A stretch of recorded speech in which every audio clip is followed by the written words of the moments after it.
পরমদয়াল শ্রী শ্রী ঠাকুর রাঙারাতুল চরণে এতক্ষণ যারা নামামৃত সুধা পান করলেন, তাদের মানব জীবন শ্রেষ্ঠ জীবনের একমাত্র উদ্দেশ্য ঈশ্বর প্রাপ্তি। তা যেন এই জীবনেই সফল হয়, এই কাতর প্রার্থনা দয়ালের রাঙারাতুল চরণে। শ্রী শ্রী ঠাকুরের যে ধর্মের কথা, সেই ধর্মের উদয় ভয়ের থেকে হলে হবে না, প্রেমের থেকে হতে হবে, আনন্দের থেকে, অনুশাসনবাদ মেনে চলার ভাব থেকে হতে হবে। ভাবগ্রাহী জনার্দন, ভয়গ্রাহী জনার্দন নন। তাই ভক্তির, প্রেমের, ভালোবাসার থেকে যে ধর্মের উদয় হয়, সেই ধর্মই মানুষকে চিরঞ্জীবী করে তোলে। তাই কীর্তনে যেমন আনন্দ উপভোগ করতে করতে মানুষ মাতোয়ারা হয়ে ওঠে, ভয় দেখিয়ে কীর্তন করা সম্ভব নয়, তেমনি সাধন ভজনও তাই সবটাই কিন্তু ভয়ের থেকে কোনো ধর্ম কখনোই হয়নি, হবে না। সত্তা খোরাক মানেই ধর্ম পালন। তাই সত্তা সচ্চিৎ আনন্দময়, আনন্দ ঘন পরম প্রভু বিভুকে উদ্ভাসিত করে প্রতি মুহূর্তে তার উজ্জ্বল চেহারা, তার কর্ম, তার চিন্তা, তার নাম ধ্যান, তার তন্মন চিত্ত হয়ে লেগে থাকাকেই আনন্দময় হয়ে থাকা বলে, আর সেটাই ধর্ম। ধার্মিক ব্যক্তিকে কোনো দুঃখ, কোনো ভাব প্রভাবিত করতে পারে না। ধার্মিক ব্যক্তি কখনো কাউরির দ্বারা প্রভাবিত হন না। আপনারা জেনে থাকবেন যে শ্রী শ্রী ঠাকুর একটা ঘরে চিরকাল থাকতেন না। এখনই জামতলার মন্দিরে কিছুদিন, তো এখনই নিরালা নিবেশে কিছুদিন, আবার মেমোরিয়া হলে কিছুদিন, তো আবার সামনে যেখানে আমরা প্রণাম করি সেই ঠাকুর বাড়িতে কিছুদিন, কখনো তাঁবুর মধ্যে, কখনো কাঠের ঘরে। এই বিভিন্ন জায়গায় থাকার কারণটা কি ঠাকুরকে জিজ্ঞেস করা হয়েছিল। ঠাকুর বললেন যে মানুষের মনে যেন চিরস্থায়ী বন্দোবস্ত, কিছুদিন বেশি দিন ভোগ করলেই একটা অধিকার, সত্ত্ব, মালিকানা, দাবিদার, প্রেম, মায়াতে আবদ্ধ হয়ে পড়ে মানুষ। সেই জন্যে মাঝে মাঝেই যেমন স্থান ত্যাগ করতে হয়, যেন কোনো ঘরের প্রতি আসক্তি না থাকে, কোনো বস্তুর প্রতি আসক্তি না থাকে, কোনো ব্যক্তির প্রতি আসক্তি না থাকে। তাই রামকৃষ্ণ ঠাকুরও ঠিক একই রকম করতেন। শোনা যায় ভগবান জেসাসও তাই করতেন। আবার তারা এক জায়গায় জন্মেছেন, কিছুদিন সেখানে থাকার পরে লীলা সারা জীবন ধরে একই জায়গায় করেননি, স্থানান্তর হয়েছেন সমস্ত অবতার মহাপুরুষ। কারণ একের প্রতি যদি অনুরক্ত হয়ে যায়, আসক্ত হয়ে যায়, তখন সে মায়া আবদ্ধ হয়ে যাবে। প্রতি ক্ষেত্রেই আমরা জানি যে সেন্ট্রাল এবং স্টেট গভর্নমেন্ট মাঝে মাঝেই মন্ত্রীদের রদ বদল করে থাকে। তাতে কোনো মন্ত্রীর পদ হারিয়েও যায়, তাতে কেউ বিক্ষোভ প্রকাশ করে না, কারণ তার যেন আসক্তি বেড়ে না যায়, সেই জন্যে রদ বদল করে দিতে হয় মাঝে মাঝে। আমাদেরও নাম ধ্যান যজ্ঞে লিঙ্কে যদি আমি শুধু রোজ ইষ্ট প্রসঙ্গ করব এইরকম মানসিকতা থাকে, আর কাউকেই করতে দেব না, তাহলে আমার আসক্তি এসে যেতে পারে। সেই ভাবনা নিয়েই শর্মিষ্ঠা মাকে বলা যে প্রত্যেক দিন বহিরাগত বিভিন্ন ইষ্টপ্রাণ ভক্তদের কাছ থেকে আমরা শুনব, সেই সুযোগ করে দেওয়া হয়েছে এবং তাদেরকেই আমরা বেশি সময় দিই। আমি তার অর্ধেক সময় আরো কম পৃষ্ঠপ্রসঙ্গ করি। এটার অন্তর্নিহিত কারণটা হচ্ছে ওইটি, যেন আবদ্ধ না হয়ে পড়ি, আসক্ত না হয়ে পড়ি। শর্মিষ্ঠামাও সন্ধেবেলার প্রার্থনা গোপামাকে পরিচালনার দায়িত্ব দিয়ে দিলেন। আবার যে কোনো সময় যে কোনো পদ পরিবর্তন করতে আমরা সকলে রাজি। এমন নয় যে আমাদের আসক্তিতে আমরা আবদ্ধ হয়ে আছি। প্রত্যেকের মানুষের জীবনে এরকমটা থাকা দরকার। এটা মহাপুরুষদের জীবন চালনা থেকে শিক্ষা। আর আমরা শুধুমাত্র এক জায়গাতেই আবদ্ধ থাকব, সেটা হচ্ছে you are for the Lord, not for others. You are for the Lord and so for others. ঈশ্বর প্রাপ্তি আমাদের জীবনের উদ্দেশ্য, কোনো পদ প্রাপ্তি নয়, কোনো কর্মপ্রাপ্তি নয়। এইসব কিছু করতে আমরা জন্মাইনি। পরমপিতার যা ইচ্ছা আমাকে সেখানে রাখুক। আমার উদ্দেশ্য ঈশ্বরের কাজ করার। আজকে যিনি ফটো সঞ্চালনা করছেন, কালকে তিনি সঞ্চালনা করবেন একটা পার্ট, তারপরের দিন আর একজন কিছু করলেন। তাতে কি হয়, নিজেদের অহং দূর হয়, আর সবাই আমরা সব জায়গাতেই সার্বিকভাবেই আছি। এতে মনক্ষুণ্ণ হওয়ার কিছু নেই। ধর্মের আকৃষ্ট বা উদয় ভাব পরখ নিরখ করা যায় যে আমার তাতে পদ পরিবর্তনের সঙ্গে সঙ্গে মানসিক কোনো পরিবর্তন হচ্ছে কিনা, আমি কতটা তার হয়ে উঠেছি আর কতটা প্রবৃত্তির হয়ে আছি, তার পরখ নিরখের এক চরম অবস্থা বোঝা যায়। সর্বত্রই আমি একই আছি, কোনো পদ দিলেও না দিলেও। এর নাম হচ্ছে অখণ্ড বোধ। এই অখণ্ড বোধ মানুষের কখন ফুটে ওঠে? না তো যাহা যাহা নেত্র পড়ে তাহা তাহা কৃষ্ণ ফুরে।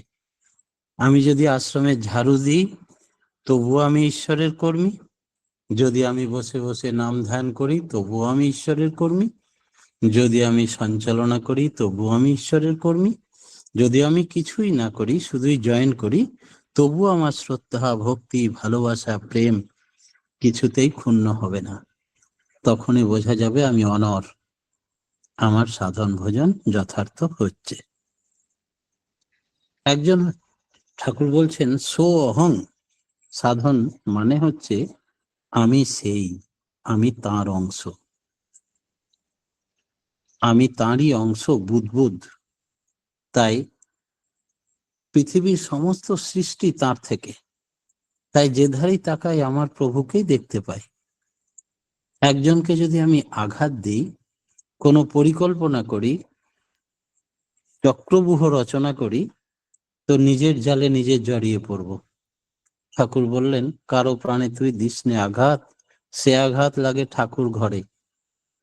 কারণ প্রত্যেকের মালিক যে একজনই। আমি যদি একজনকে কাঁদাই, ব্যথা দিই, চিন্তা নেই, তার বিচার খুব সূক্ষ্ম, সব তুলে রাখছেন।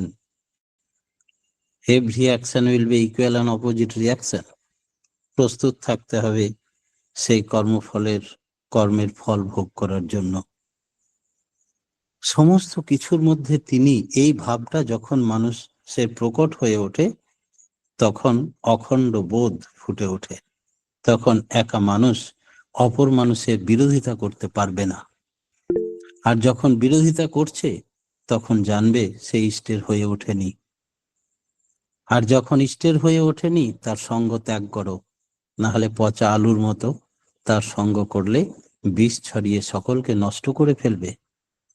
দোষ দৃষ্টি থাকলে সে কখনো ভালো হতে পারে না। সত্যানুসরণ ঠাকুর বলছেন দোষ দেখা ঝোঁক গজালো যেই, সেই দোষেতেই ধরবে তোরে। সেই জন্যে খুব সাবধান। ঠাকুর নিজে সারা জীবনে কাউরির দোষ দেখেননি, শুধু তার গুণগুলো দেখতেন। আর গুণগুলো দেখতেন বলে সর্বগুণের গুণময়ী হয়ে উঠেছেন তিনি। আমরাও তাঁরই সন্তান, তার মতো হতে চাই। তাই কোনো মানুষের নিয়ে যদি আমরা সমালোচনা করি, তার মানে প্রথমেই ধরে নিতে হবে যে আমার ভেতরে যত কু আছে, তাই আমার দৃষ্টিতে কাউকে কু দেখছি, তার মানে আয়নাতে নিজের ছবিটাই প্রথম দেখা যায়। সেই জন্য খুব সাবধান, ঠাকুর বললেন কখনো কুদৃষ্টি, কুনজর, কুসমালোচনা করতে নেই। যদি করতে হয় তো আত্মসমালোচনা করো। যত্র যত্র নেত্র পড়ে তত্র তত্র কৃষ্ণ ফুরে, সকলের মধ্যে আমার প্রভুকে দর্শন করো। বাসুদেব সর্বমিতি স মহাত্মা দুর্লভ। ভগবান শ্রীকৃষ্ণ গীতায় কথা বলছেন যে সব কিছুর ইতি হচ্ছে সেই বাসুদেব। এই দৃষ্টি যার হলো সেই মহাত্মা পৃথিবীতে দুর্লভ। আর এইটি আমাদের জীবনের উদ্দেশ্য, সাধনার উদ্দেশ্য। এমনি করেই আমাদের চলতে হবে এবং সর্বদং খল্লিদং ব্রহ্ম, এই ব্যাপারে অগ্রসর হতে হবে। মানুষ এইভাবে বোধ করতে পারবে ইষ্টই যা কিছু হয়ে আছেন, তাকে দুনিয়ার যা কিছুর ভিতর দিকে বিশিষ্ট রকমে অনুভব করতে হবে। তখন আর কোনো মানুষের কোনো ভুল ত্রুটি চোখে পড়বে না, ঠাকুরের মতো আমাদেরও দৃষ্টি শুদ্ধ হবে। যে যাই বলুক না কেন, তখন মনে হবে যে না, তারও তো অনেক গুণ আছে, সেই গুণের কথা আমরা আলোচনা করব, তাহলে তার গুণগুলো আমাদের মধ্যে এসে যাবে। আমরা যদি দোষগুলো নিয়ে আলোচনা করি তাহলে আমরা জীবনে কাউকে ভালো বলতে পারবো না, আর সমস্ত ভালো আমার থেকে চলে যাবে। তাই ইষ্টের সঙ্গে যা কিছু সম্পর্ক সব হচ্ছে ব্যষ্টি ও সমষ্টির জ্ঞান, একটা অ্যাবসলিউট অখণ্ডতা ফুটে ওঠে। আমি কতটা সুন্দর, আমার পরমপিতা কতটা সুন্দর, তোমায় দেখে বলবে লোকে তুমি আছো প্রাণবল্লভ। যেন অনুভব করা যায় আমার ভেতরে তিনি আছেন। তার চাউনিতে প্রেম, কথায় প্রেম, আচরণে প্রেম। আর মন্দদর্শী যারা এক ঝলকে দেখে নেবে ভালোই মন্দ তারা, এমনকি দল পাকিয়ে দশচক্রে ভগবানকে ভূত বানিয়ে ছেড়ে দিতে পারে। আর যারা ভূত বানাতে যায় তারা নিজেরাও এক একটা অবশ্যই ভূত হবে। সেই জন্যে ঘাবড়ে যাওয়ার কিছু নেই। একাগ্রতা কথার তাৎপর্য কি? শ্রী ঠাকুর বললেন, আমার জীবনের প্রত্যেকটা কার্যকলাপ ব্রহ্মস্তম্ভ পর্যন্ত সবকিছু ইষ্টার্থ পরিক্রমায় যেন হয়, সেই হলো আমার একাগ্রতার তাৎপর্য। কোনোটাই যেন অনিষ্টজনক কোনো আচার আচরণ, চাল চলন, কথাবার্তা, অ্যাক্টিভিটিস না হয়। সেই জন্যে আগ্রহ থাকলে বোধি উপাদানগুলো ধরা পড়ে, সেইটি হয়ে ওঠে একাগ্রতা সাধনে উপায়। শ্যাপলা জালের সুতোর মতো উপাদান সামান্য ইষ্টে সার্থক করে তুললে তার ভিতর দিয়ে যে কত কিছু ফুটে ওঠে। বাসুদেবী যে সব, তিনি মানুষের মনে কু নিয়ে আসেন, তিনি সু নিয়ে আসেন, তিনি পরিচালক, তিনি মালিক, তাই তিনি সমাধানকারী, তিনি সমস্যার সৃষ্টিকারী। তাই আমরা সেই বাসুদেবকে পেয়ে গেছি। কোকিলের চোখ লাল হয় কেন? এতদূর পর্যন্ত সব তত্ত্ব পুরুষ যিনি জানেন, তিনি আমার শ্রেষ্ঠ ইষ্ট গুরু। তাই তাকে পেয়ে গেলে আমার আর অন্যদিকে দেখার সময় কোথায়? সেই সব দিয়ে এই তত্ত্বটা শরীরে প্রকট হয়ে ওঠে যখন, তখনই সে ইষ্টের মানুষ হয়ে ওঠে। শ্রী ঠাকুর নামিটাই সৎ, কমন ফ্যাক্টর। এটা হলো সমস্ত পরিকাঠামোর সংক্ষিপ্ত রূপ। কম্পন ও শব্দ বাদ দিয়ে পৃথিবীতে আর কিছু নেই। ভক্তি বিশ্বাসের পরিচয় কোথায়? শ্রী ঠাকুর বললেন, সুদর্শন চক্র কথা আমরা জানি।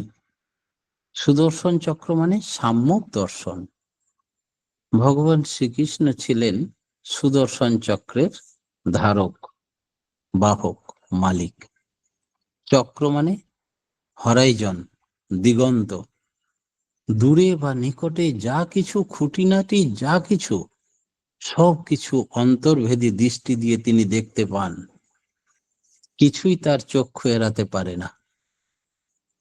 এই দর্শন বিধিসম্মত এবং বৈজ্ঞানিক ভিত্তিক। আর টেলিস্কোপকে বলতে পারে তার একটা ইনস্ট্রুমেন্ট, যন্ত্র। তাই এই সুদর্শন চক্রের যিনি মালিক, তাকে আমরা পেয়েছি। তিনি ত্রিভুবনেশ্বর, স্বর্গমাত্র পাতালের অধীশ্বর, সর্বত্র বিরাজমান। আমরা যে যত চালাকি করব তার দৃষ্টির বাইরে করতে পারবো না। ভগবান সর্বশক্তিমান কেন? একজন বিদেশি দার্শনিক ঠাকুরকে বললেন, প্লেটো বলেছিলেন যে ভগবান সর্বশক্তিমান নন, কারণ তিনি শক্তি প্রয়োগ করতে পারেন না। বোঝানোর মধ্যে দিয়ে মানুষের হার্ট এর পরিবর্তন করে তাকে কিছু করতে হয়। শ্রী ঠাকুর বললেন, আমার মনে হয় এই সেন্স বা বোধ যার ভেতরে জন্মেছে তিনি সর্বশক্তিমান, যে তিনি ভালোবাসা দিয়ে পৃথিবীতে যা খুশি তাই করিয়ে নিতে পারে। এই শক্তি দিয়ে পৃথিবীকে উলট পালট করে দেওয়া যায়। এই শক্তি প্রয়োগ করার কৌশল যিনি জানেন, তিনি ধার্মিক, তিনি মালিক, তিনি ইষ্ট, তিনি গুরু। তাই আমরা ক্রাইস্ট থেকে যত দূরে সরে যাব, তত এমন চলতে থাকবো যে ভালোবাসার সঙ্গে যোগ্যতা এবং জ্ঞান যেখানে আগুনের সঙ্গে থাকে, হিট এবং লাইট। তাই যত আমরা ঈশ্বরমুখী হব, আমাদের মুখে প্রকাশ না করলেও বলেন ভাব পেকে গেলেই ডালিমের মতো ফেটে যায়। যে আমাদের কখনো অশব্দ, কুশব্দ, কোনো ব্যক্তির সমালোচনা, এগুলো সব করতে গিয়েই আমার নিজের আত্মপরিচয় দিয়ে ফেলি যে আমি কোন ক্ষেতের মূলি, আমার সংস্কার কেমন। এগুলো আমাদেরকে খুব সজাগভাবে কথা বলতে হয়, কারণ আমরা দীর্ঘদিন নাকি সাধনা করছি। আমাদের দেখে বহু মানুষ অপেক্ষা করছে যে আমরা শ্রেষ্ঠ পুরুষের দীক্ষা পেয়েছি, তারই অনুশীলনে রত। তাই আমাদের সংস্পর্শে এলেই তাকে অনুভব করা যাবে। জেসাস বাইবেল বলছেন যে তিনি হিট এবং লাইট। প্রত্যেকটা ভক্ত সংস্পর্শে এলে অনুভব করতে পারবে, অদীক্ষিত মানুষরা পর্যন্ত। তাই আমাদের পরিশুদ্ধতার দায় দায়িত্ব কতটা? শ্রদ্ধা ভক্তি আর জ্ঞান মিশ্রিত ভক্তি, এই দুই ভক্তির মধ্যে পার্থক্য আছে। শ্রদ্ধা ভক্তি হলো আমি তাকেই ভালোবাসি, তার জন্য যা কিছু করি। আমার নিজের আলাদা কোনো স্বার্থ নেই, শর্ত নেই, মান নেই, অভিমান নেই, নিন্দা নেই, কুৎসা নেই। আমি শুধু তার, আমি শুধু তার। সব পদ ছাড়িয়ে দিলেও আমি তার, সব পদে অধিষ্ঠান করে দিলেও আমি তার। আমার কোনো অধিকার ফলাতে আমার জায়গা। তার কৃতিকর্মই আমার একমাত্র স্বার্থ। জ্ঞান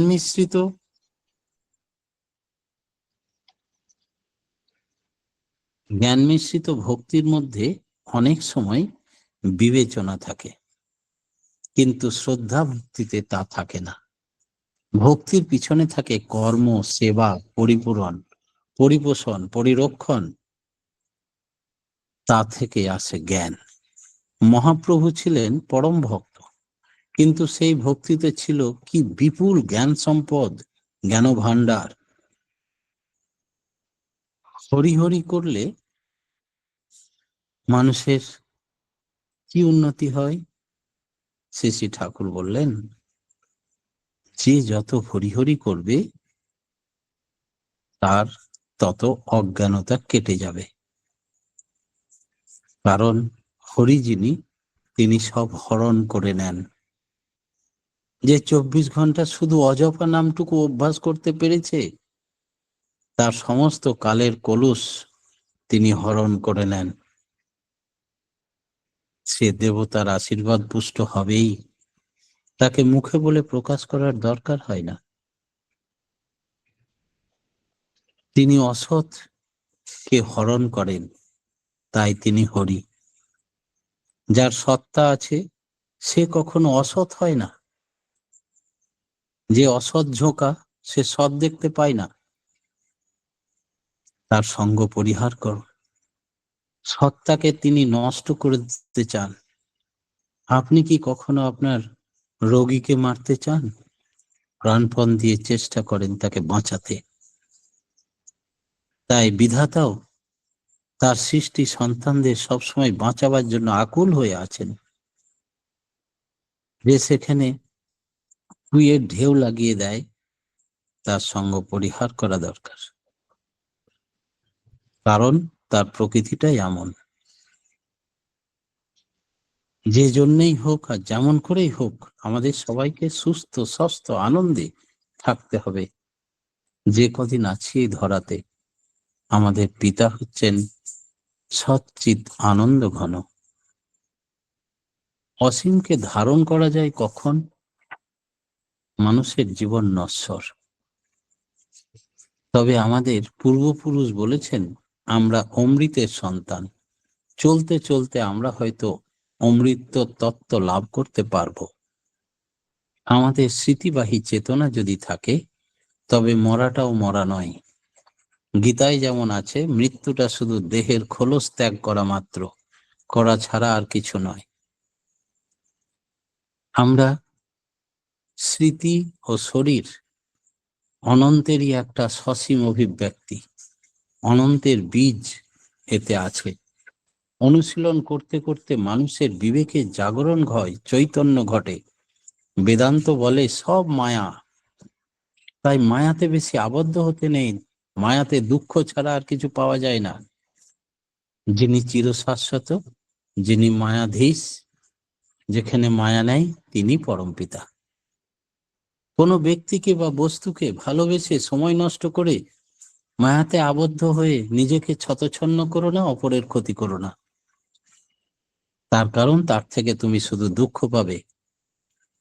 পরম পিতাকে ভালোবাসলে শুধু তার কাছে কখনো দুঃখ পাবে না, শুধু আনন্দ পাবে, চেতনা পাবে, জ্ঞান পাবে, সত্তাধিকারী হয়ে উঠবে। তাই সসীম বাদ দিয়ে অসীমে যেতে হবে। শ্রী শ্রী ঠাকুরের মন অসীমে কেন্দ্রায়িত করা যায় কিনা, এমন একটা সসীমে কেন্দ্রায়িত করা দরকার।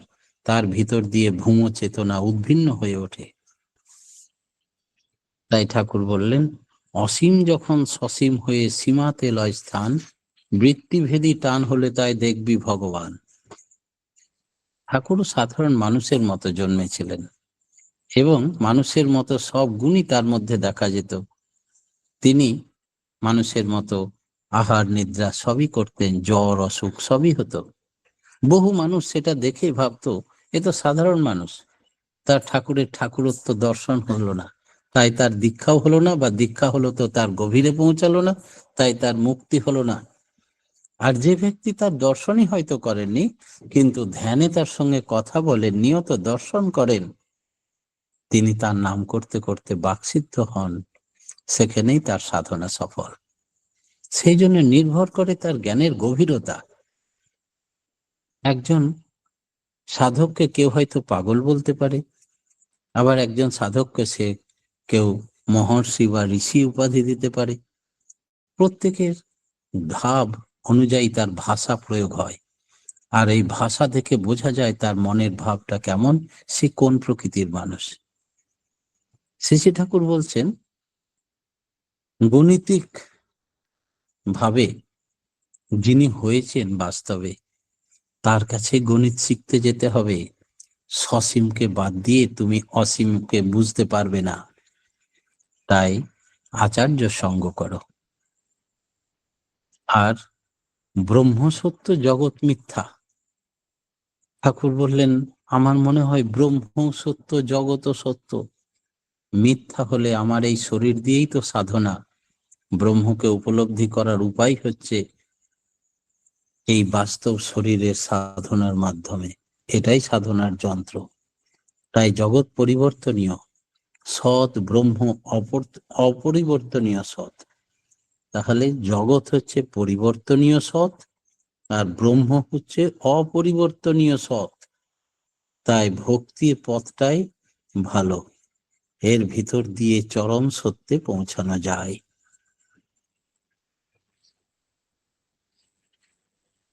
পরম প্রেমময় শ্রী শ্রী ঠাকুরের রাঙারাতুল চরণে প্রত্যেকের সার্বিক মঙ্গল প্রার্থনা করে আজকের মতো আমার ক্ষুদ্র বক্তব্য এখানেই শেষ করলাম। জয় গুরু।